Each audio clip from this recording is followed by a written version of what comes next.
ಓಂ ಆತ್ಮಾವ ರೇ ದ್ರಷ್ಟವ್ಯ ಶ್ರೋತವ್ಯೋ ಮಂತವ್ಯೋ ನಿಧ್ಯಾಸಿತವ್ಯ. ಶ್ರೀ ಗುರುಭ್ಯೋ ನಮಃ. ಭಾಗವತದ 2ನೇ ಸ್ಕಂಧ, ಅಲ್ಲಿ 2ನೇ ಅಧ್ಯಾಯ. ಅಲ್ಲಿ ನಾವೀಗ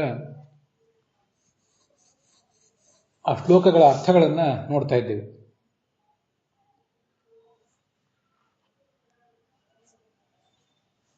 ಶ್ಲೋಕದ ಸರಳವಾದಂಥ ಒಂದು ತಾತ್ಪರ್ಯವನ್ನು ನೋಡಿ ಮುಗಿಸಿ ಇದ್ದೇವೆ. ಇನ್ನು ಮುಂದೆ ನಾವು ನೋಡಬೇಕಾದದ್ದು ಈ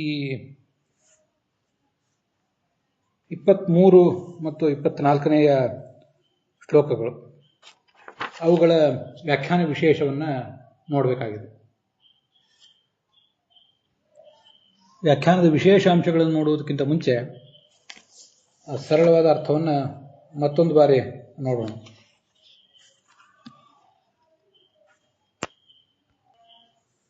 ಯದಿ ಪ್ರಯಾಸ್ಯಥ್ಯಥ ಪಾರಮೇಷ್ಠ್ಯಂ, ಆ ಶ್ಲೋಕದ ಅರ್ಥ.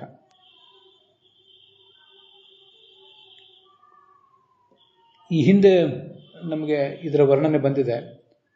ಸಾಧಕನಾದವನು ಮೂಲಾಧಾರದ ಬಳಿ ಇರುವಂತಹ ಆ ಉದಾನ ವಾಯುವನ್ನು ಪ್ರೇರಿಸಬೇಕು. ಪ್ರೇರಿಸಿ ಅದನ್ನು ಮೇಲ್ಮುಖವಾಗಿ ತಗೊಂಡು ಹೋಗಬೇಕು.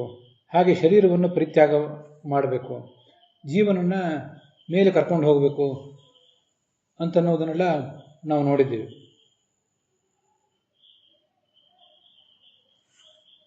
ಹೀಗೆ ಶರೀರ ಪರಿತ್ಯಾಗ ಮಾಡಿದ ಮೇಲೆ ಕೆಲವರು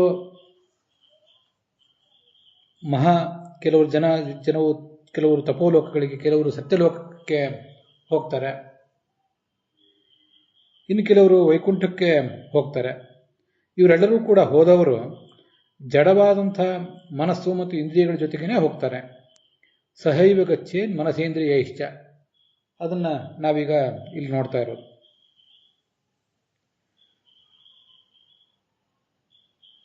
ಈ 23ನೇ ಶ್ಲೋಕಕ್ಕೆ ಸಂಬಂಧಪಟ್ಟಂತೆ ಏನು ಭಾಗವತ ತಾತ್ಪರ್ಯ ಇದೆ ಮತ್ತು ಅದಕ್ಕೆ ವ್ಯಾಖ್ಯಾನ ವಿಶೇಷಗಳೇನಿವೆ ಅಂತ ಅನ್ನೋದನ್ನು ಈಗ ನೋಡೋಣ.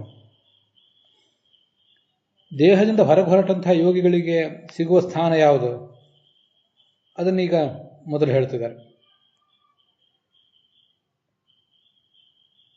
ಬ್ರಹ್ಮನ ಲೋಕದ ಸಾಲೋಕ್ಯವನ್ನು ಪಡೀತಾನೆ.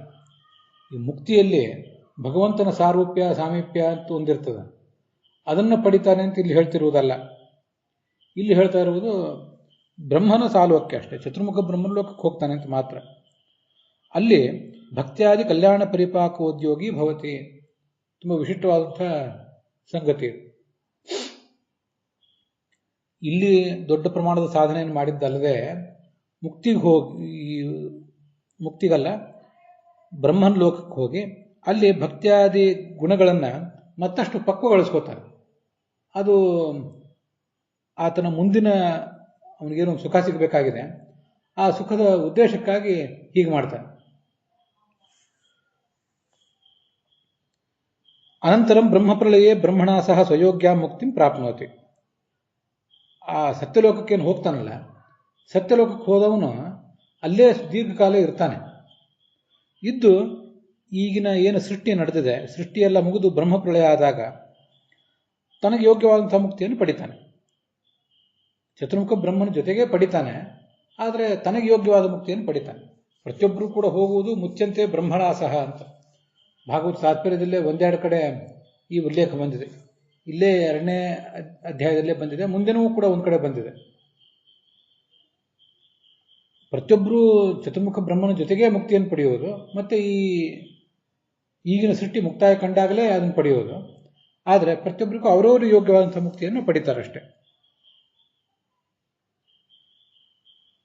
ಇದು ಪಕ್ವನಾದಂಥ ಒಬ್ಬ ಯೋಗಿಯ ವರ್ಣನ ಇದು. ಅಷ್ಟು ಪಕ್ವತೆ ಇಲ್ಲದೆ ಹೋದರೆ ಅವನು ಆ ಸತ್ಯಲೋಕಕ್ಕೆ ಹೋಗ್ಲಿಕ್ಕಾಗದೆ ಹೋದರೂ ಕೂಡ ಅವನು ಬೇರೆ ಕಡೆ ಹೋಗ್ತಾನೆ. ಸತ್ಯಲೋಕಕ್ಕಿಂತ ಕೆಳಗಿರುವಂಥವು ಅಲ್ಲಿಗೆ ಅವನು ಹೋಗಿ ತಲುಪ್ತಾನೆ ಅಂತ ಅದರ ತಾತ್ಪರ್ಯ ಆಗ್ತದೆ. ಅದು ಹೇಗೆ ಅಂದರೆ, ಕೆಳಗೆ ಪಾತಾಳ ಮೊದಲಾದ ಲೋಕಗಳಿವೆ, ಅದನ್ನು ನಾವು ಹಿಂದೆ ನೋಡಿದ್ದೀವಿ. ಅದಾದ್ಮೇಲೆ ಭೂಹು ಭುವಃ ಸ್ವಹ ಇಷ್ಟು ಲೋಕಗಳು. ಇದಾದ್ಮೇಲೆ ಮಹಃ ಜನಃ ತಪಃ ಸತ್ಯಂ. ಸತ್ಯಲೋಕಕ್ಕೆ ಹೋಗಿ ಇರುವಂಥವರು ಬಹಳ ಪಕ್ವರಾದವರು. ಅಷ್ಟು ಪಕ್ವತೆ ಇನ್ನೂ ಬಂದಿಲ್ಲದೆ ಹೋದರೆ ಆವಾಗ ಅವನು ಈ ವೈಹಾಯಸಾನ, ವಿಹಾಯಸ್ ಅಂದರೆ ಆಕಾಶ, ಆಕಾಶದಲ್ಲೇ ಸಂಚಾರ ಮಾಡುವ ಅಥವಾ ಆಕಾಶದಲ್ಲೇ ವಿಮಾನದಲ್ಲಿ ಸಂಚಾರ ಮಾಡುವಂತಹ ಸಿದ್ಧರು, ಸಿದ್ಧ ಪುರುಷರು ಅಂತ ಅವರ ವಿಹಾರ ಸ್ಥಾನವಾದಂಥ ಮಹ ಜನ ತಪ ಮೊದಲಾದ ಲೋಕಗಳಿಗೆ ಹೋಗ್ತಾನೆ. ಇಲ್ಲಿ ಸಿದ್ಧರು ಅಂತ ಬಂದಾಗ ಋಷಿಗಳು ಅಂತ ಕೆಲವರು ಅದನ್ನು ಹೇಳ್ತಾರೆ.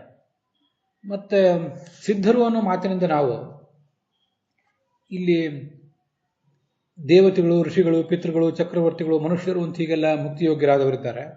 ಅದರಲ್ಲಿ ಋಷಿಗಳು, ಸಿದ್ಧರು, ಸಾಧ್ಯರು ಹೀಗೆಲ್ಲ ಇರ್ತಾರೆ. ಅಂಥವ್ರನ್ನ ಇಟ್ಕೊಳ್ಳುವುದಲ್ಲ. ಸಿದ್ಧರು ಅಂತಂದ್ರೆ ಸಿದ್ಧಿಯನ್ನು ಪಡೆದವರು ಅಂತ ಇಷ್ಟೇ ಅರ್ಥ. ಅದರಿಂದ ಅದು ನಿರ್ದಿಷ್ಟವಾಗಿ ಋಷಿಗಳು ಅಲ್ಲ, ಯಾವುದೂ ಅಲ್ಲ, ಸಾಧನೆ ಮಾಡಿದವರು ಇಷ್ಟೇ ಅರ್ಥ. ಅದಕ್ಕೆ ಯಾವುದೋ ಒಂದು ವರ್ಗೀಕರಣ ಅದಲ್ಲ, ಸಾಧನೆಯ ವರ್ಗೀಕರಣ ಅಷ್ಟೇ ಹೊರತು ಸಿದ್ಧರು, ಸಾಧ್ಯರು, ಋಷಿಗಳು ಮೊದಲಾದ ವರ್ಗೀಕರಣಕ್ಕೆ ಇದಕ್ಕೂ ಏನು ಸಂಬಂಧವಿಲ್ಲ. ಅಲ್ಲಿ ಅವರು ಏನು ಪಡ್ಕೋತಾರೆ? ಅಷ್ಟಾಧಿಪತ್ಯಂ ಅಂತ. ಆ ಮಹರ್ಲೋಕದ ಸ್ಥಾನದಲ್ಲಿ ಅಣಿಮ ಮೊದಲಾದ ಸಿದ್ಧಿಗಳನ್ನು ಪಡ್ಕೋತಾರೆ. ಅವರಿಗೆ ಆ ಮಹರ್ಲೋಕ, ಜನಲೋಕ ಅಲ್ಲಿ ಹೋದ್ಮೇಲೆ ಈ ಸಿದ್ಧಿಯನ್ನು ಪಡ್ಕೋಬೇಕಂತ ಏನಿಲ್ಲ. ಸಿದ್ಧಿಯನ್ನು ಅವರು ಈ ಜಗತ್ತಿನಲ್ಲಿದ್ದಾಗಲೇ ಅಪರೋಕ್ಷ ಜ್ಞಾನವನ್ನು ಸಂಪಾದನೆ ಮಾಡುವ ಹೊತ್ತಿನಲ್ಲೇ ಅವರು ಪಡ್ಕೊಂಡಿರ್ತಾರೆ. ಆದರೆ ಆ ಮಹಾ ಮೊದಲಾದ ಲೋಕಗಳಿಗೆ ಹೋದ ಮೇಲೆ ಆ ಸಿದ್ಧಿಗಳಲ್ಲೇ ಮತ್ತೊಂದು ವೈಶಿಷ್ಟ್ಯ ಬರ್ತದೆ ಅಷ್ಟೆ. ಆ ಸಿದ್ಧಿಗಳಿಗೆ ಒಂದು ಪರಿಪಾಕ ಸಿಗ್ತದೆ. ಇದು ಅದರ ತಾತ್ಪರ್ಯ. ಹೀಗೆ ಪಕ್ವರಾದವರು, ಅಪಕ್ವರಾದವರು ಅಂತ ಇಬ್ಬರಿರ್ತಾರೆ. ಅಪಕ್ವರಾದವರು ಹೀಗೆ ಮಹಾ ಜನ ತಪ ಮೊದಲಾದ ಲೋಕಗಳಿಗೆ ಹೋಗ್ತಾರೆ. ಪಕ್ವರಾದವರು ಏನಿದ್ದಾರಲ್ಲ ಅವರು ಮತ್ತೆ ಎರಡು ಥರದವರು ಇದ್ದಾರೆ. ಅಪ್ರತೀಕಾಲಂಬನರು ಮತ್ತು ಪ್ರತೀಕಾಲಂಬನರು ಅಂತ. ಪ್ರತೀಕಾಲಂಬನ ಮತ್ತು ಅಪ್ರತೀಕಾಲಂಬನ ಅಂದ್ರೆ ಏನು ಅಂತ ಮುಂದೆ ನಾನು ಹೇಳುವನಿದ್ದೀನಿ. ಅದರಲ್ಲಿ ಆ ಅಪ್ರತೀಕಾಲಂಬನರಾದವರು ಪರಮಾತ್ಮನ ಬಳಿಗೆ ಹೋಗಿ ಸೇರ್ತಾರೆ. ವೈಕುಂಠದ ಅಮುಕ್ತ ಸ್ಥಾನಕ್ಕೆ ಅವರು ಹೋಗ್ತಾರೆ. ಪೂರ್ಣವಾಗಿ ಮುಕ್ತಿಗೆ ಹೋಗ್ಲಿಕ್ಕೆ ಅವರಿಗೆ ಆವಾಗ ಅವಕಾಶ ಇಲ್ಲ. ಈ ಸೃಷ್ಟಿ ಮುಗಿಬೇಕು, ಮುಗಿದ ಮೇಲೆ ಹೋಗೋರು. ಆದರೆ ಅವರು ಪ್ರತೀಕಾಲಂಬನರಿಗಿಂತ ಶ್ರೇಷ್ಠರಾದವರಾದ್ದರಿಂದ, ಅಪ್ರತೀಕಾಲಂಬನರಾದ್ದರಿಂದ, ಅವರ ಸಾಧನೆಯೇ ದೊಡ್ಡದಾದ್ದರಿಂದ, ಎಲ್ಲ ಕಡೆಯೂ ಭಗವಂತನನ್ನು ಕಂಡು ಸಾಧನೆ ಮಾಡಿದವರಾದ್ದರಿಂದ ಅವರು ಈ ಮುಖ್ಯ ಪ್ರಾಣನ ಅಂತರ್ಯಾಮಿಯಾದ, ಪವನ ಅಂದರೆ ಮುಖ್ಯ ಪ್ರಾಣ, ಅವನ ಅಂತರ್ಯಾಮಿಯಾದ ವೈಕುಂಠನಾಥ ಭಗವಂತ, ಅವನ ಅಮುಕ್ತ ಸ್ಥಾನದಲ್ಲಿ, ಮುಕ್ತಿ ಸ್ಥಾನಕ್ಕೆ ಇನ್ನೂ ಹೋಗ್ಲಿಕ್ಕೆ ಅವಕಾಶ ಇಲ್ಲ, ಅಮುಕ್ತ ಸ್ಥಾನದಲ್ಲಿ ಇರ್ತಾನೆ. ಅಲ್ಲಿ ಆ ಭಗವಂತನ ಸಮೀಪದಲ್ಲಿ ಅವನಿರ್ತಾನೆ. ಅವನಿಗಿಂತ ಕೆಳಗಿನವನು ಪ್ರತೀಕಾಲಂಬನ. ಅವನು ಆ ವೈಕುಂಠದ ಅಮುಕ್ತ ಸ್ಥಾನಕ್ಕೆ ಹೋಗೋದಿಲ್ಲ. ಅವನು ಈ ಸತ್ಯಲೋಕದಲ್ಲೇ ಇರ್ತಾನೆ. ಈ ಪವನಾಂತರಾತ್ಮ ಅಂತ ಶ್ಲೋಕದಲ್ಲಿದೆಯಲ್ಲ, ಅದಕ್ಕೆ ಆಚಾರ್ಯರು ಎರಡು ಅರ್ಥ ಬರೆದಿದ್ದಾರೆ. ಪವನಸ್ಯ ಅಂತರಾತ್ಮಾಯ ತಂ ಪವನಶ್ಚಾಸೌ ಅಂತರಾತ್ಮ ಚ ಇತಿ ವಾ ಅಂತ. ಅದು ಬೇರೆ ಬೇರೆ ಸಾಧಕರನ್ನ ಹೇಳಿದ ಮಾತು. ಪವನನಿಗೂ ಮುಖ್ಯ ಪ್ರಾಣನಿಗೂ ಅಂತರ್ಯಾಮಿಯಾದ ಭಗವಂತ, ಅವನನ್ನು ತಲುಪುವವರು ಅಪ್ರತೀಕಾಲಂಬನರು. ಪವನನೇ ಅಂತರ್ಯಾಮಿ, ನಮ್ಮ ಅಂತರ್ಯಾಮಿ ಪವನ ಮುಖ್ಯ ಪ್ರಾಣ, ನಮಗೂ ಪರಮಾತ್ಮನಿಗೂ ನಡುವೆ ಇರುವಂತಹ ಮಾಧ್ಯಮ ಅವನು. ಆ ಮುಖ್ಯ ಪ್ರಾಣನ ಅಥವಾ ಚತುರ್ಮುಖ ಬ್ರಹ್ಮನ ಬಳಿಗೆ ಹೋಗಿ ಸೇರ್ತಾರೆ ಈ ಪ್ರತೀಕಾಲಂಬನರಾದವರು. ವಾಯು ಅಥವಾ ಬ್ರಹ್ಮ ಅವರಿಬ್ಬರು ಕೂಡ ಪವನಾಂತರಾತ್ಮರೇ. ಅವರ ಲೋಕ ಅಂದರೆ ಸತ್ಯಲೋಕ. ಅಲ್ಲಿ ವಾಯು ಮತ್ತು ಬ್ರಹ್ಮರ ಬಳಿಗೆ ಹೋಗ್ತಾನೆ ಅಂತ ತಾತ್ಪರ್ಯ. ಇದು ವಿಜಯಧ್ವಜರು ಹೇಳಿರುವಂತಹ ಅರ್ಥ.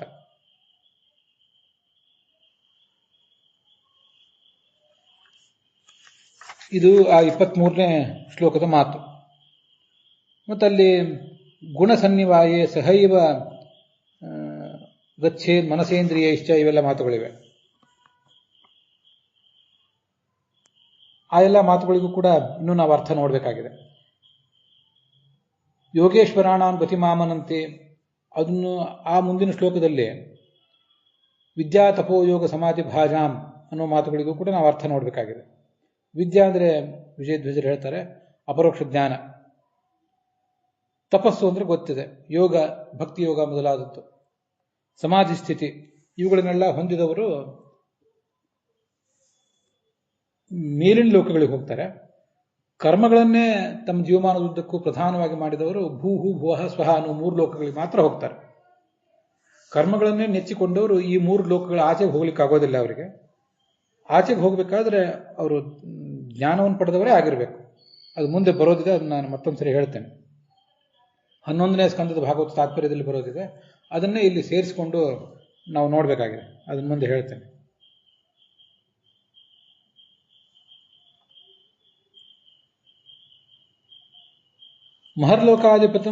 ಮಹರ್ಲೋಕಾದಿಗತಂ ಕೇವಲ ಕರ್ಮಭಿ ನಾಪ್ನುವಂತೆ. ಲೋಕಗಳಿವೆ, ಅಲ್ಲಿ ಕೇವಲ ಕರ್ಮದಿಂದ ಅದನ್ನ ತಲುಪಲಿಕ್ಕೆ ಆಗೋದೇ ಇಲ್ಲ. ಹೊರತು ಅಪರೋಕ್ಷ ಜ್ಞಾನ ಇದ್ದವರಿಗೆ ಮಾತ್ರ, ಮುಕ್ತಿಯೋಗ್ಯರಾದವರಿಗೆ ಮಾತ್ರ ಅಲ್ಲಿ ಹೋಗ್ಲಿಕ್ಕೆ ಸಾಧ್ಯ ಆಗ್ತದೆ.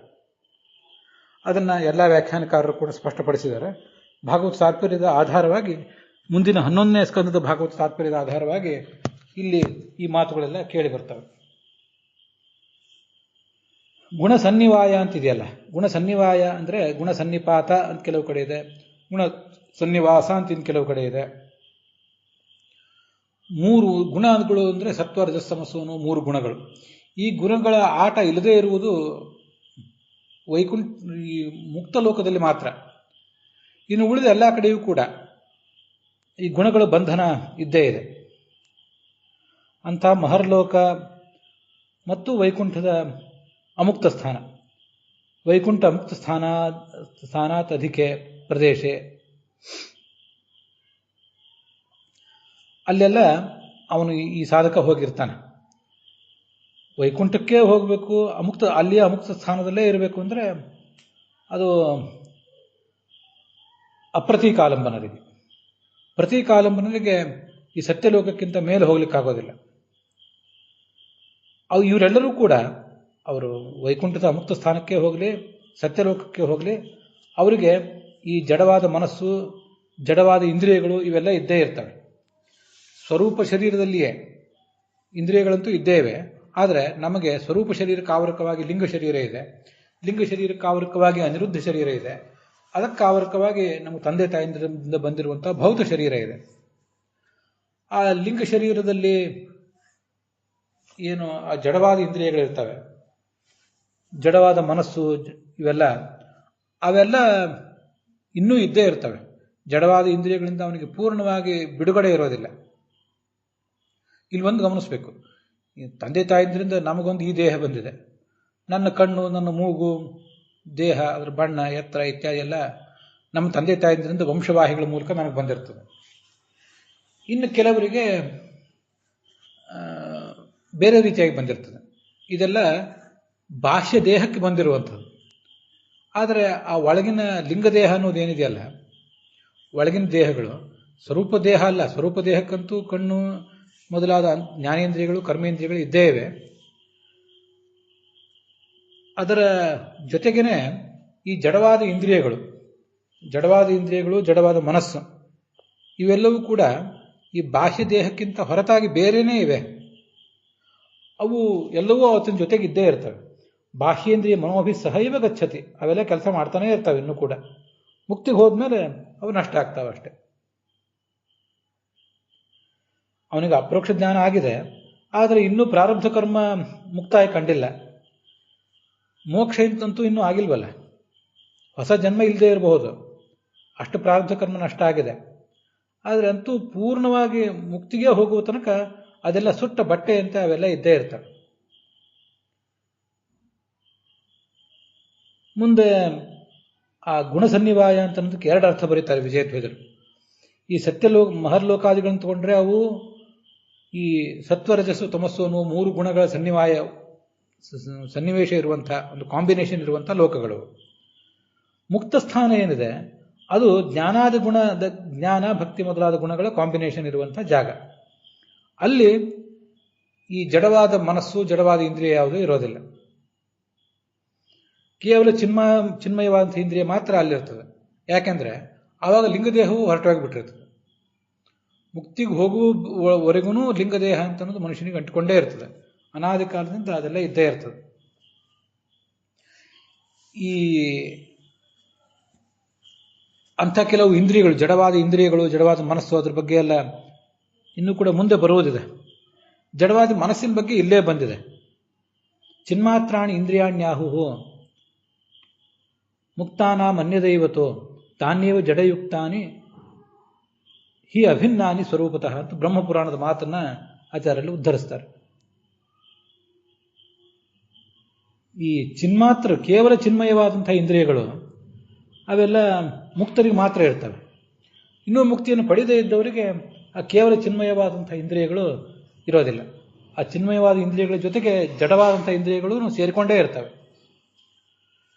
ಈ ಇದಕ್ಕೊಂದು ನಾವು ಗಣಕಯಂತ್ರದ ಉದಾಹರಣೆ ತಗೊಳ್ಬಹುದು. ನಮಗೀಗ ನಾವಿರುವ ಪರಿಸ್ಥಿತಿಯಲ್ಲಿ ಗಣಕಯಂತ್ರ ಮೊದಲಾದ ಯಂತ್ರಗಳು ಇಲ್ಲದೆ ಹೋದರೆ ನಮಗೆ ಏನೂ ಕೆಲಸ ಮಾಡಲಿಕ್ಕಾಗೋದಿಲ್ಲ. ಆದರೆ ಆ ಗಣಕಯಂತ್ರಕ್ಕೆ ಸ್ವಯಂ ಬುದ್ಧಿ ಇಲ್ಲ. ಗಣಕಯಂತ್ರವನ್ನು ತಯಾರು ಮಾಡಿದವನು ಅಲ್ಲೇನೊಂದು ಬುದ್ಧಿಯನ್ನು ಅದಕ್ಕೆ ಫೀಡ್ ಮಾಡಿರ್ತಾನೆ. ಅದರ ಮೂಲಕನೇ ಅದು ನಮಗೆ ಸಹಾಯಕ ಆಗುವಂತೆ ಅದರ ಡಿಸೈನಿಂಗ್ ಇರ್ತದೆ. ಆ ಥರ ಕೆಲಸ ಆಗ್ತಾ ಹೋಗ್ತದಷ್ಟೇ. ಅದಿಲ್ಲದೆ ಹೋದರೆ, ಆ ಜಡವಾದ ಕಂಪ್ಯೂಟರ್ ಇಲ್ಲದೆ ಹೋದರೆ ನಮ್ಮ ಕೆಲಸ ಆಗೋದಿಲ್ಲ. ನಾವು ಅದಕ್ಕೆ ನಮ್ಮ ಬುದ್ಧಿಮತ್ತಿಕೆಯನ್ನು ಮೊದಲೇ ಫೀಡ್ ಮಾಡದೆ ಹೋದರೆ ಅದೊಂದು ಕೇವಲ ಪ್ಲಾಸ್ಟಿಕ್ಕಿನ ಡಬ್ಬಿ ಮಾತ್ರ ಆದೀತು ಅಷ್ಟೇ. ಹೀಗೆ ವ್ಯತ್ಯಾಸ ಇರ್ತದೆ. ಆದ್ದರಿಂದ ಈ ಜಡವಾದ ಇಂದ್ರಿಯಗಳು, ಮನಸ್ಸು ನಮಗೆ ಬೇಕು. ಅವಕ್ಕೆ ಚೈತನ್ಯ ಬೇಕು. ಇಲ್ಲದೆ ಹೋದರೆ ಯಾವುದೂ ಕೆಲಸ ಆಗೋದಿಲ್ಲ ಅಂತ ಒಟ್ಟು ಅಭಿಪ್ರಾಯ ಆಗ್ತದೆ.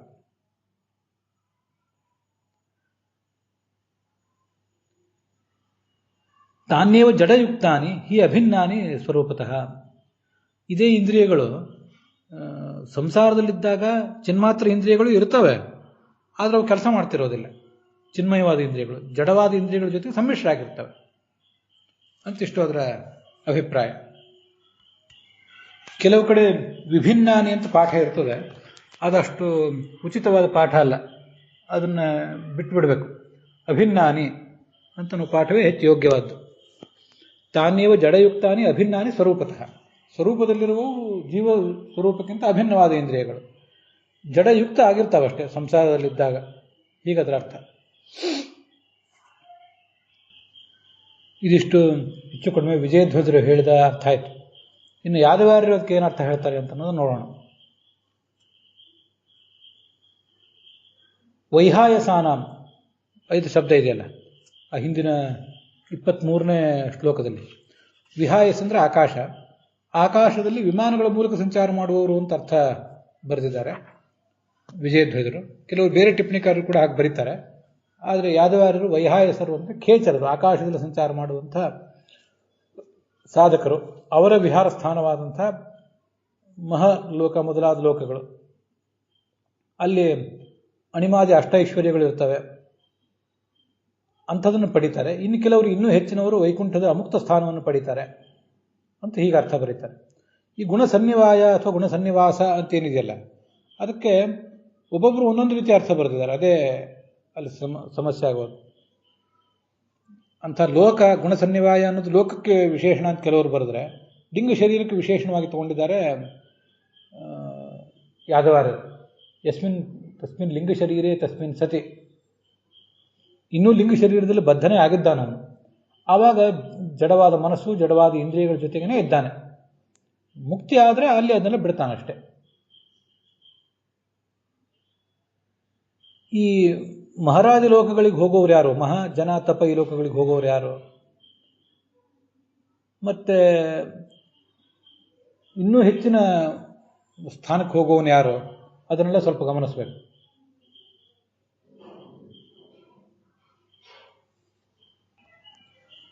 ವಿಶ್ವಗನ್ಯ ಉತ್ಕ್ರಮಣೇ ಭವಂತಿ ಅಂತ ಯಾದವಾರ್ಯರು ಒಂದು ಮಾತು ಉದ್ಧರಿಸಿದ್ದಾರೆ. ಇದು ನಾವು ಈ ಹಿಂದೆ ನೋಡಿದ್ದೀವಿ. ಛಾಂದೋಗ್ಯ ಉಪನಿಷತ್ತಿನ 8ನೇ ಅಧ್ಯಾಯದಲ್ಲಿ 6ನೇ ಖಂಡದ ಅಂತ್ಯಭಾಗದಲ್ಲಿ ಬರುವ ಮಂತ್ರ ಇದು. ಶತಂ ಚೈಕಾ ಹೃದಯಸ್ಯ ನಾಡ್ಯ ತಾಸಾಂ ಮೂರ್ಧಾನಮಭಿನಿಸೃತೈಕ ತಯೋರ್ಧುಮು ಆಯನ್ನಮೃತತ್ವಮೇತಿ ವಿಶ್ವಗನ್ಯ ಉತ್ಕ್ರಮಣೇ ಭವಂತಿ ಅಂತ. ಆ ಮಾತನ್ನು ಯಾದವಾರ್ಯರು ಉದ್ಧರಿಸಿದ್ದಾರೆ. ಆ ಬ್ರಹ್ಮನಾಡಿ ಏನಿದೆ ಅಥವಾ ಸುಷುಮ್ನಾ ನಾಡಿ ಅಂತ ಹೇಳ್ತಾರೆ, ಅದರ ಮೂಲಕ ಊರ್ಧ್ವಲೋಕಕ್ಕೆ ಹೋಗುವವನು ಮುಕ್ತಿ ಭಾಗಿಯಾಗ್ತಾನೆ. ಕಾಲಾಂತರದಲ್ಲಿ ಮುಕ್ತಿ, ಈಗಿನ್ನೂ ಸೃಷ್ಟಿ ನಡೀತಾ ಇರುವಾಗ ಈಗ ಮುಕ್ತಿಗೆ ಹೋಗೋದಿಲ್ಲ, ಆದರೆ ಕಾಲಾಂತರದಲ್ಲಿ ಮುಕ್ತಿ ಭಾಗಿ ಆಗ್ತಾನೆ. ಇತರ ನಾಡಿಗಳು ಬೇರೆ ಬೇರೆ ಲೋಕಕ್ಕೆ ಹೋಗಲಿಕ್ಕೆ ಕಾರಣ ಆಗ್ತಾವಷ್ಟೆ. ಇತರ ನಾಡಿಗಳಿಂದ ಹೋಗುವವರು ಈ ಮಹಾರಾಜ ಲೋಕಗಳಿಗೆ ಹೋಗ್ತಾರೆ ಅಂತ ಯಾದವಾರ್ಯರು ಅರ್ಥ ಬರೆದಿದ್ದಾರೆ. ಬ್ರಹ್ಮನಾಡಿಯಿಂದ ಹೋಗುವವನು ಆ ಮುಕ್ತಿಗೆ ಹೋಗ್ತಾನೆ, ಸದ್ಯವೇ ಹೋಗದೆ ಹೋದರೂ ಅಮುಕ್ತ ಸ್ಥಾನಕ್ಕಾದರೂ ಹೋಗ್ತಾನೆ. ಅಪ್ರತೀಕಾಲಂಬನರು ಯಾರು, ಪ್ರತೀಕಾಲಂಬನರು ಯಾರು ಅಂತ ಅನ್ನೋದು ನಾನು ಮುಂದೆ ಹೇಳ್ತೇನೆ ಅಂತ ಹೇಳಿದ್ದೇನೆ. ಅಂತೂ ಈಗ ಸದ್ಯ ನಾವು ಅಪ್ರತೀಕಾಲಂಬನರು ಶ್ರೇಷ್ಠರು, ಪ್ರತೀಕಾಲಂಬನರು ಕನಿಷ್ಠರು ಅಂತ ಅನ್ನೋದನ್ನು ತಿಳಿದಿದ್ರೆ ಸಾಕು. ಯೋಗೇಶ್ವರಾಣಾಂ ಗತಿಮಾಮನಂತಿ ಅಂತಿದೆಯಲ್ಲ, ಅಲ್ಲಿ ಯೋಗ ಅಂದರೆ ಯೋಗೇಶ್ವರರು ಅಂದರೆ ಯೋಗದಿಂದ ಈಶ್ವರರಾದವರು. ಈಶ್ವರ ಅಂದರೆ ದೊಡ್ಡವರು, ಶ್ರೇಷ್ಠ ಸಾಧನೆ ಮಾಡಿದವರು, ಯೋಗ ಸಾಧ್ಯವಾದಂತಹ ಐಶ್ವರ್ಯವನ್ನೆಲ್ಲವೂ ಹೊಂದಿದವರು ಅಂತ ಅದರ ತಾತ್ಪರ್ಯ. ಈಯುಸ್ತ್ರೀನ್ ಕರ್ಮಣಾ ಲೋಕಾನ್ ಜ್ಞಾನೇನೈವ ತದುತ್ತರಾನ್ ತತ್ರ ಮುಖ್ಯಾ ಹರಿಂ ಯಾಂತಿ ತದನ್ಯೇ ವಾಯುಮೇವತು ಅಪಕ್ವಾ ಯೇನ ತೇ ಯಾಂತಿ ವಾಯುಂ ವಾ ಹರಿಮೇವ ಸ್ಥಾನಮಾಶ್ರಾಸ್ಥಿತಾಸ್ತೇತು ಪುನರ್ಜನಿ ವಿವರ್ಜಿತಾಃ ಇತಿ ಬ್ರಹ್ಮತರ್ಕೆ. ಕರ್ಮದಿಂದ ಸಿಗುವ ಲೋಕಗಳು ಯಾವುದು ಮತ್ತೆ ಜ್ಞಾನದಿಂದ ಸಿಗುವ ಲೋಕ ಯಾವುದು ಅಂತ ಅನ್ನೋದನ್ನು ಆಚಾರ್ಯರು ಭಾಗವತ ತಾತ್ಪರ್ಯದಲ್ಲಿ ಬ್ರಹ್ಮತರ್ಕವನ್ನು ಉದ್ಧರಿಸುವ ಮೂಲಕ ವರ್ಣನೆ ಮಾಡ್ತಾರೆ. ಭೂಹು ಭುವಃ ಸ್ವಹ ಈ ಮೂರು ಲೋಕಗಳಿಗೆ ವಿಶೇಷತಃ ಅದರಲ್ಲೂ ಸ್ವರ್ಗಕ್ಕೆ ಹೋಗುವವರು ಕರ್ಮದ ಸಾಧನೆ ಮಾಡಿದವರು, ಕರ್ಮದ ಮುನ್ನೇ ನೆಚ್ಚಿಕೊಂಡು ಅದರಲ್ಲೂ ಸಕಾಮ ಕರ್ಮ ಇತ್ಯಾದಿಗಳನ್ನು ಮಾಡಿದವರು ಈ ಮೂರು ಲೋಕಗಳಿಗೆ ಹೋಗ್ತಾರಷ್ಟೇ. ಅದಕ್ಕಿಂತ ಮೇಲೆ ಹೋಗ್ಲಿಕ್ಕಾಗೋದಿಲ್ಲ. ಅದರ ಮುಂದೆ ಬರುವಂತಹ ಮಹಾಜನ ತಪ ಇತ್ಯಾದಿಗಳನ್ನು ಅವರು ಜ್ಞಾನದಿಂದಲೇ ಪಡಿಬೇಕಾಗ್ತದೆ, ಭಕ್ತಿಯಿಂದಲೇ ಪಡಿಬೇಕಾಗ್ತದೆ. ಅಲ್ಲಿಗೆ ಹೋಗುವವರಿಗೆ ಮುಕ್ತಿಯೋಗ್ಯರಾದವರಿಗೆ ಮಾತ್ರ ಸಾಧ್ಯ. ಸ್ವರ್ಗಕ್ಕೆ ಮುಕ್ತಿಯೋಗ್ಯರಲ್ಲದೇ ಇದ್ದವರು ಕೂಡ ಹೋಗಬಹುದು. ಏನೇನೊಂದಿಷ್ಟು ಸದ್ಗುಣ, ಒಂದಿಷ್ಟು ಸತ್ಕಾರ್ಯ ಮಾಡಿರ್ತಾರೆ, ಆ ಸತ್ಕಾರ್ಯದ ಫಲವಾಗಿ ಸ್ವರ್ಗಕ್ಕೆ ಹೋಗ್ತಾರೆ. ಸತ್ಕಾರ್ಯದ ಒಂದು ಅವಶೇಷ ಮುಗಿದಾಗ ಅಲ್ಲಿಂದ ಮರಳಿ ಬರ್ತಾರೆ. ಇದು ಮುಕ್ತಿಯೋಗ್ಯರಲ್ಲದೇ ಇದ್ದವರಿಗೂ ಸ್ವರ್ಗಕ್ಕೆ ಹೋಗುವುದು ಸಾಧ್ಯ. ಆದರೆ ಸ್ವರ್ಗ ದಾಟಿ ಮಹಾ ಇತ್ಯಾದಿ ಲೋಕಗಳಿಗೆ ಹೋಗಬೇಕಾದ್ರೆ ಮುಕ್ತಿಯೋಗ್ಯರಿಗೆ ಮಾತ್ರ ಸಾಧ್ಯ, ಭಕ್ತ್ಯಾದಿ ಪರಿಪಾಕ ಇದ್ದವರಿಗೆ ಮಾತ್ರ ಸಾಧ್ಯ ಅಂತ ಅದರ ತಾತ್ಪರ್ಯ. ಜ್ಞಾನೇನೈವ ತದುತ್ತರ. ಅದರಲ್ಲಿಯೂ ಮುಖ್ಯರಾದವರು ಭಗವಂತನ ಬಳಿಗೆ ಹೋಗ್ತಾರೆ.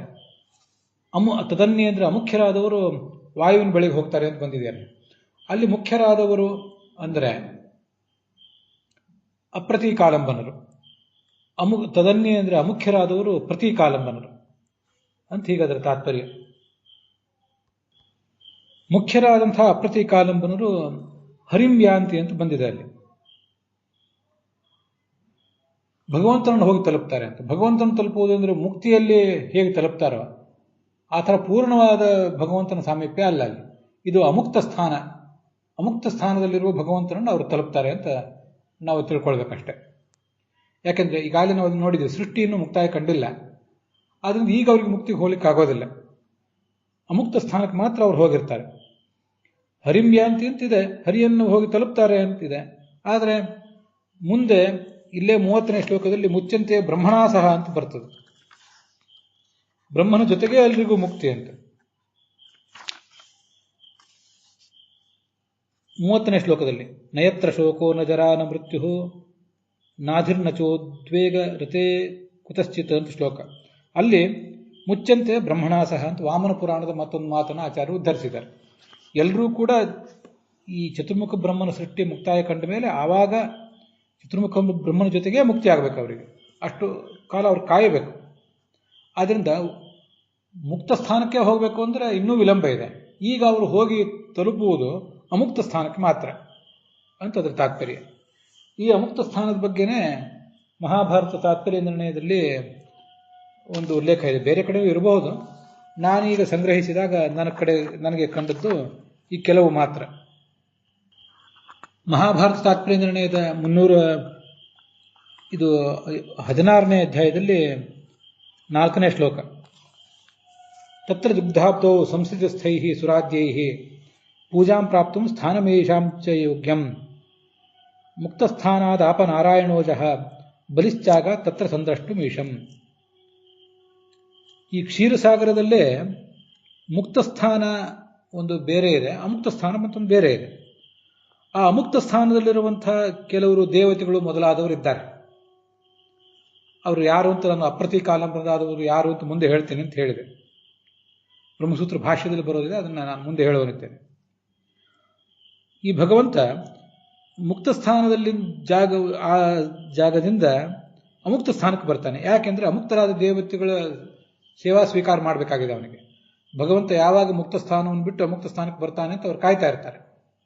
ಭಗವಂತ ಎರಡೂ ಕಡೆ ಇರಬಲ್ಲ, ಆದರೆ ಈ ಅಮುಕ್ತರಾದ ದೇವತೆಗಳಿಗೆ ಆ ಮುಕ್ತ ಸ್ಥಾನಕ್ಕೆ ಹೋಗ್ಲಿಕ್ಕೆ ಅವಕಾಶ ಇಲ್ಲ. ಆದ್ದರಿಂದ ಯೇಷಾಂ ಯೋಗ್ಯಂ, ಇವರಿಗೆ ಇಂಥ ದೇವತೆಗಳಿಗೂ ಜೀವನ್ಮುಕ್ತರಾಗಿದ್ದಾರೆ, ಅಪ್ರತೀಕಾಲಂಬನರಾಗಿದ್ದಾರೆ, ತನ್ನನ್ನು ಬಂದು ಸೇರಿದ್ದಾರೆ, ಆದರೆ ಅಮುಕ್ತ ಸ್ಥಾನದಲ್ಲಿದ್ದಾರೆ. ಅವರಿಗೆ ಯೋಗ್ಯವಾದ ಸ್ಥಾನ ಅಂದರೆ ಅಮುಕ್ತ ಸ್ಥಾನ. ಆ ಅಮುಕ್ತ ಸ್ಥಾನಕ್ಕೆ ಅವನು ಮುಕ್ತ ಸ್ಥಾನದಿಂದ ಬಂದ.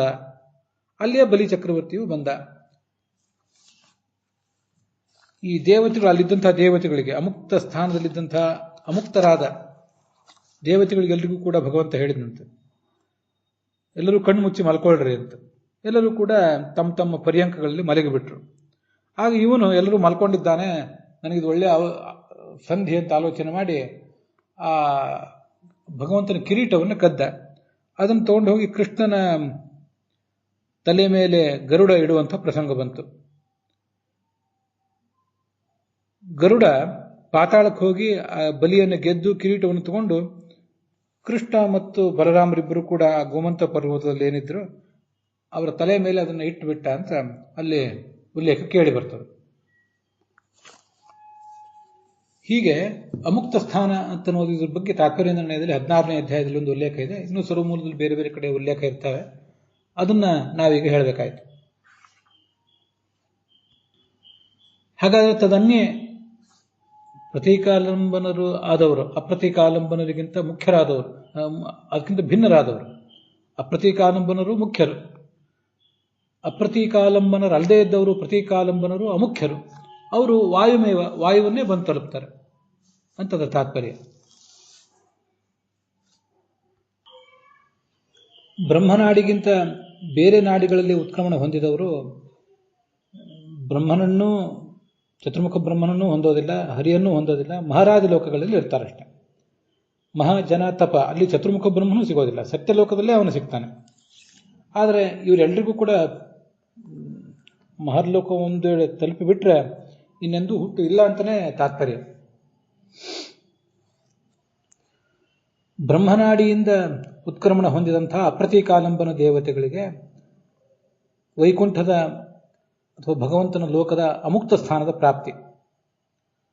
ಅದೇ ಆ ಸುಷುಮ್ನಾ ನಾಡಿ ಏನಿದೆ ಅದರ ಒಂದು ಪ್ರಭೇದದಿಂದ, ಪ್ರಕಾಶಿನಿ ಅಂತ ಅದನ್ನು ಹೇಳ್ತಾರೆ ಸತ್ತತ್ವರತ್ನಮಾಲಾದಲ್ಲಿ, ಅದರ ಮೂಲಕ ಉತ್ಕ್ರಮಣ ಹೊಂದಿದವರಿಗೆ ಸತ್ಯಲೋಕ ಪ್ರಾಪ್ತಿ ಆಗ್ತದೆ. ಅದಾದಮೇಲೆ ಕಾಲಕ್ರಮೇಣ ವಿಷ್ಣು ಲೋಕಕ್ಕೆ ಹೋಗ್ತಾರಷ್ಟೆ. ಪಿಂಗಲ ಮೊದಲಾದ ನಾಡಿಗಳಿಂದ ಉತ್ಕ್ರಮಣ ಹೊಂದಿದವರಿಗೆ ತಪ, ಜನ, ಮಹಾಜನ ತಪ ಇತ್ಯಾದಿ ಲೋಕಗಳಿಗೆ ಮಾತ್ರ ಪ್ರವೇಶ. ಇಷ್ಟು ವಿಷಯಗಳನ್ನು ಈಗ ಹೇಳಿದ್ದೇನೆ. ಇನ್ನೂ ಕೂಡ ನಾವು ಪ್ರತೀಕಾಲಂಬನ, ಅಪ್ರತೀಕಾಲಂಬನ ಅದರ ಬಗ್ಗೆ ಮುಂದಿನ ಭಾಗದಲ್ಲಿ ನೋಡಬೇಕಾಗಿದೆ. ನಾಡಿಯ ಪ್ರಭೇದಗಳು, ಅದ್ರ ಬಗ್ಗೆನೂ ಕೂಡ ಇನ್ನೊಂದು ಬಾರಿ ನಾವು ಅನುವಾದ ನೋಡಬೇಕಾಗಿದೆ. ಮತ್ತು ವಿದ್ಯಾ, ತಪಸ್ಸು, ಯೋಗ ಅಂತನ್ನುವುದು ಏನು ಅಂತನ್ನೋದು ನೋಡಬೇಕಾಗಿದೆ.